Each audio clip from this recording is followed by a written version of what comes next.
Hello guys, and welcome to a long overdue video with me Chains. So this video is kind of like an update to let you know what's going on, what I'm doing, that sort of stuff. So without further ado, let's go on. So pretty sure that everybody knows that a couple of weeks ago GW had a 25th anniversary. Unfortunately, I missed out on the event date itself, but due to starting a new project with my nephew, Ycam,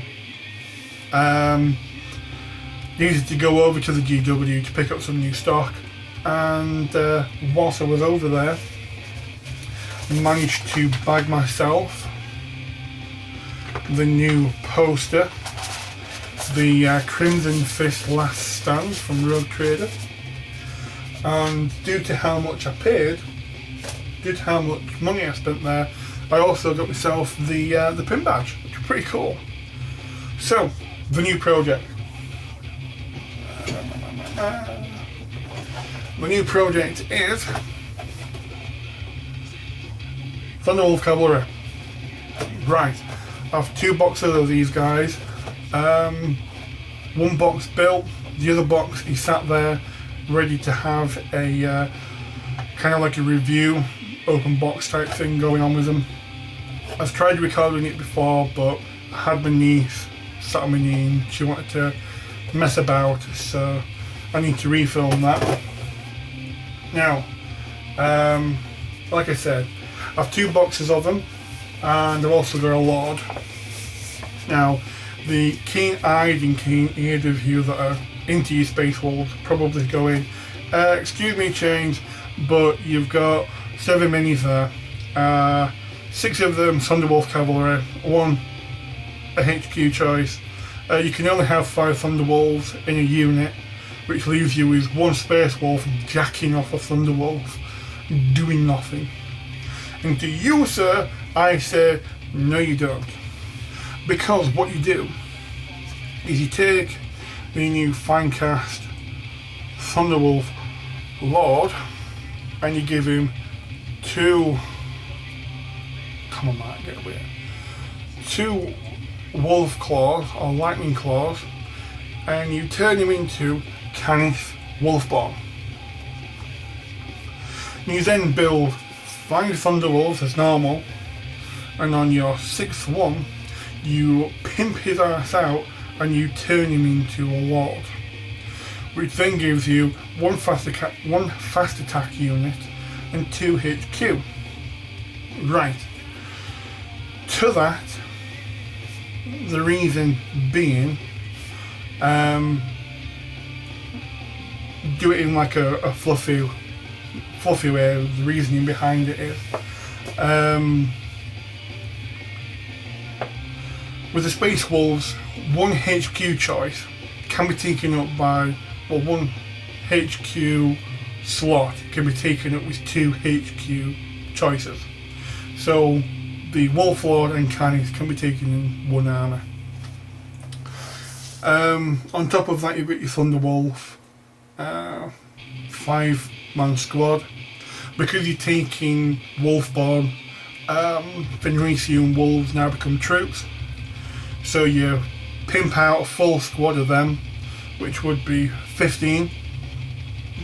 So giving you a full total of 30 Fenrisian Wolves, at a grand total of 240 points. You don't bother upgrading one to a Cyber Wolf, you just keep them all. Your Thunderwolves, you give them all power weapons, that gives you 310 points. Your Wolf Lord, all you want to do is give him a Thunderwolf and a power weapon, that's 165 points. And Wolfborn himself is 275. This is your compulsory, this is a compulsory army. It comes to 980 points, and for those friendly games down at your local GW store, this is fine. It's a very troublesome army because you've got your Fenrisian Wolves that can rush in and chew stuff up and take quite a while to be killed off because there's so many of them. Also because everything's either a wolf or on a wolf, it's a very fast armour. But it also gives you a basis to build upon it. So, take your 5 Fenrisian wolves, your 5 Thunderwolves, go out, buy a new box set, and come back, build them up, paint them up, and instead of having 2 units, one at 5, one at 3, you break it both down to 4. These now come in at 260 points each, all with power weapons.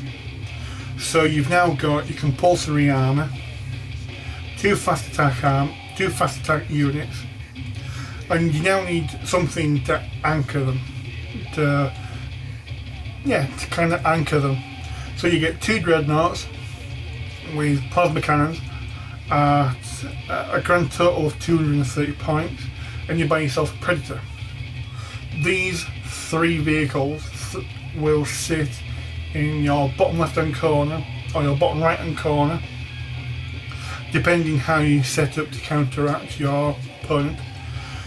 And what this allows you to do is have units in the bottom corner whilst you do like a flanking manoeuvre with pretty much everything else.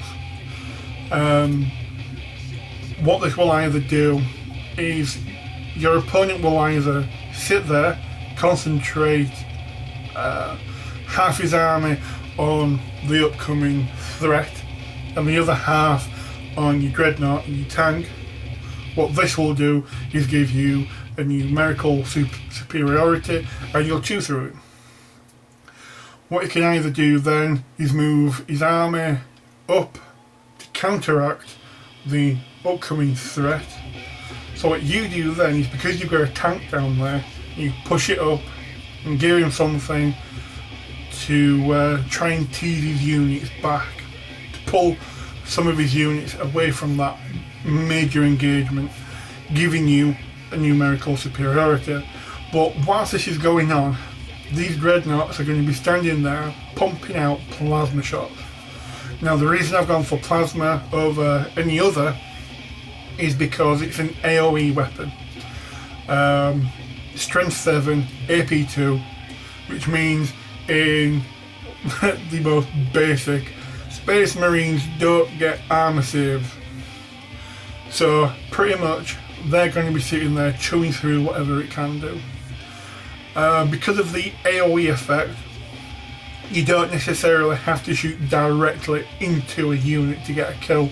If you shoot to the side, you can get them with splash damage. Brilliant. I believe that the plasma cannon is also pretty nasty towards vehicles as well. You're taking on orcs, it can quite easily chew through their armour. You've also got the Predator, it's assault cannon. Once again, with orcs, very low armour values. It should give you enough of an oomph to make the orc player think a little before just charging straight forward. Even though, thinking about it, you're going to be doing exactly the same thing, just charging into him. But the AoE effect with the plasma cannons are going to really give the orc player a headache. All of a sudden a huge chunk of his army, of this unit, has just disappeared because of it. And that, in its grand total, comes to 1,480 points, which gives you a very fast moving armour.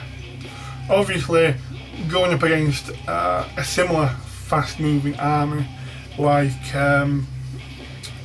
Blood Angels or Tyranids, something which could in essence throw a lot of cannon fodder at you and then just pick you off. Those are the types of armies you want to be quite wary of with this tactic. And that means I do know how to play, just that don't get a chance. And that's thinking behind, you know, what I've purchased for him. He's got some stuff at home, which is building Ycam, but that's why I've gone down the road I have done for him, by converting this stuff up. What else is there? Right, another reason why we've changed is I've kept hold of the old models because he's supposed to be coming over in September, and basically the setup there, they're all fully painted, they're all ready. He's supposed to be coming over in September. You could have a look at them. If there were anything that needed changing or altering you weren't happy with, I could change it whilst they're still with me, and then you could go on with a unit which he liked, because between you, me and the fence post, nigger can't paint. And I wanted to make sure that he had a unit, he had models which he was happy with. So yeah, which in that way of thinking has actually paid dividends really, because I've been able to pounce on the new GW Thunderwolves before, you know, passing them on to him. Right, now on to the show and tell part, showing you some of the stuff I've been painting. Start off with my Warhammer stuff. This is my Commissaire Lord. Show you his cape. Big ass Chaos Star on his cape. Now, the reason I've painted this guy first is so that I can go through all my HQ, figure out certain themes, certain basically get the entire theme of my army done. Each one having their own individual theme. It's like for this guy, it was skin. I wanted to make sure that I had the skin done correctly, and then I could sit back and do the laborious job of, you know, painting the skin all the same colour. I am pushing the chaos theme really hard with my Renegades. Instead of having what I see quite a lot happening with Renegades, they'll go out, buy an Imperial Guard unit, paint his skin a funny colour, and paint a star on his trouser leg or something, and go, oh look, a Renegade. No, I'm not going there. I'm going to be pushing it quite hard. Even though, theoretically speaking, that's exactly what I've done. The rest of my army, I've used puppet walls. They have some demon heads, I'm using them. And I really am pushing the chaos feel quite hard.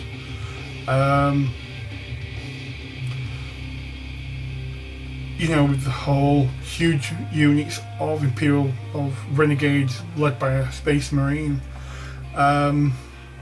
The actual Renegades themselves are going to have like demon horns and, you know, really look chaotic.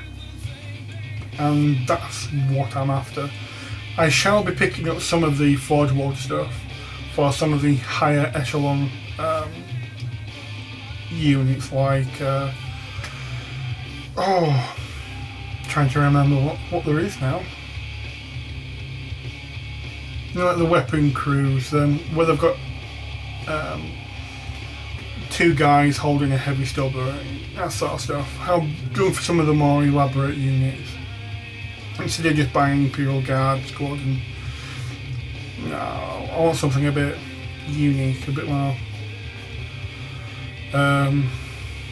I may pick up some of the squad upgrade kits, because what that will allow me to do is use the legs from the Imperial Guard kit, but using the torsos on the Warzone minis, and I can still get a nice feel throughout the entire armour. What else is there? I've also been doing my own Renegade Ogrins. For this, I've used the Ogre Kingdom's Iron Guts and a shit ton of green stuff. I also used the tube tool to create the tubing and all that sort of stuff, and yeah, they're coming along really nicely. So my Renegades are going to have a video all to themselves. I'll be able to show you where I'm working on, where I've got planned, breaking stuff down. What else? I've also been painting the Rogue Trader Blood Angels. They're all still quite early in their painting scheme. I've used a bit of the undershading, the pre-shading, and then going back into some of those areas and layer wash just to darken them down. That's pretty much it as far as Warhammer goes. Now, all the uni people recently had like a half-term break, and I managed to get some War Machine done. See how close I can get there.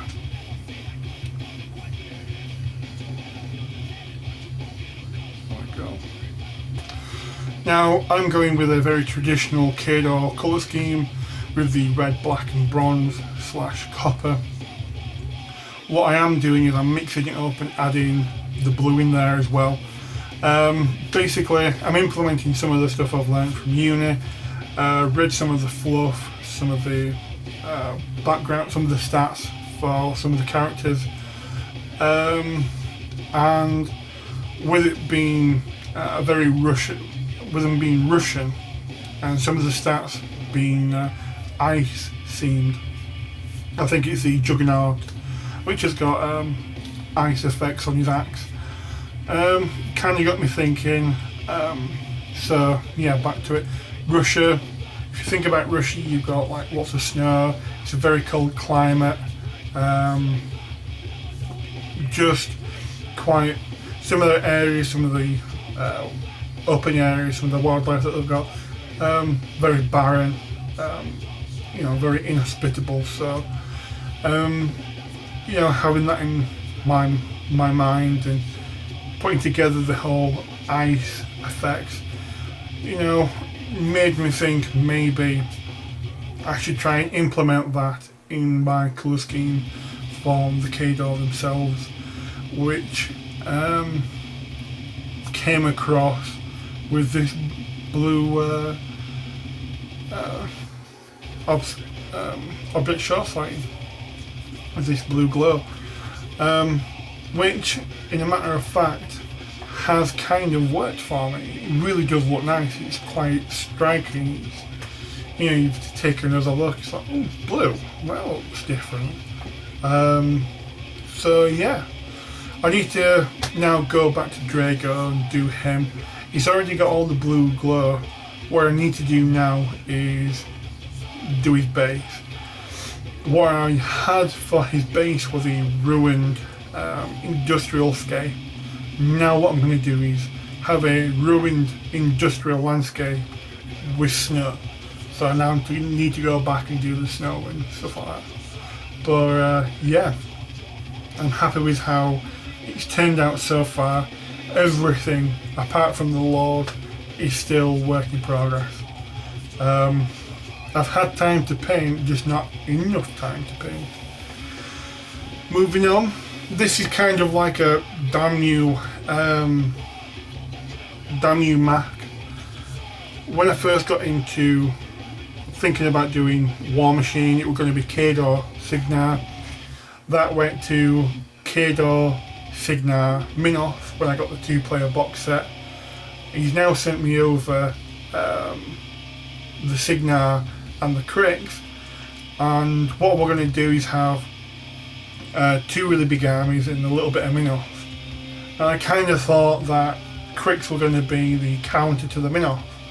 When in a matter of fact, now that I've got my hands on some and done a bit of painting, it's now going to be a lot of Kador, a lot of Signar, and a lot of Cricks. So here we are. This is my Asphyxious. As you've noticed, I've given him a normal skull. Weren't too thrilled with the normal Asphyxious skull. Kind of looked a bit goofy with the big ass bionic eye. I'm going to be doing the same with all my Cricks. I want them to feel very undead and kind of give an end to, not realism, but when they've done some of the ghouls and stuff like that, they've really superimposed the skulls and they look a bit goofy. Of which, what I will do is go in and alter them. But yeah, I'm really liking Cricks. So once again, damn you.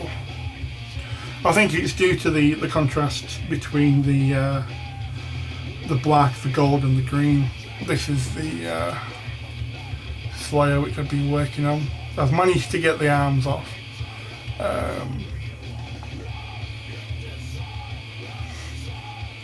Got pinholes there for him. Like I said, everything is very much work in progress still. I've got the vents to drill out on the back of him. Still quite a lot to work to do. And that's pretty much it really. Thank you for watching, guys. Just before I go, really big thank you to Mac for sending me the War Machine stuff which he has. You all know about the models which he sent me. What you don't know about is after I put out that video and pointed out that the cards and some of the bases were missing, he very speedily put another box together and sent it out to me. Now, what was so striking about this is that not only did it have the bases and the cards were laminated. There was the starter rule set, which were laminated. You also had both codexes for Signar and Cricks.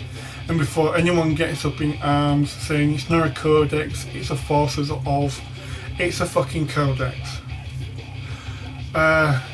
Of which are about 15 quid each, so that's 30 quid there. He also put into there the Mark II rule book, which is about a year thick. It's absolutely huge, and which in itself is about 30 quid. So there's about 60 quid there in books. He also put in the War Machine template ruler, the blast marker, and to top it off, Army Pacific counters. So I've got Signar and Cricks there. Absolutely epic stuff. Thank you so much. What I'd like to do now is just have a quick word. Great Jojo Man sent me a text message, I think last week, asking me if in April I wanted to go over and have a few berries with him. I said as long as it's after X date, I'm yours. What I'm going to do is, it sounds of it, he's over in Wolverhampton, you're over in Wolverhampton. What I'll do is I'll go over a few berries with him. As soon as I find out, you know, what's happening, when it's going to happen, as soon as I've had the berries with him, coming over and seeing you, dude. I've got to come see you, I've got to come say hi, spend some more time with you because you're an absolute class act. There's that. I want to come have a look at the shed. I want to come have a look at the fortress, and I want a game on the fortress. And I just want to come, have some berries, have a laugh, hopefully, you know, Orc Painter, Fulgrim, you know, some of the guys that I know come round, have a few games. Hopefully there'll be someone there as well. I can have a few berries and just have a really good time with you guys. You know, just have a laugh. So yeah, there we go. Thank you for watching, guys. I know it's been a long one again, but I do only have a certain amount of videos and I have to try and squeeze everything in. But yeah, thank you for watching. Please comment, rate and subscribe, and I will see you in my next video. Okay guys, cheers.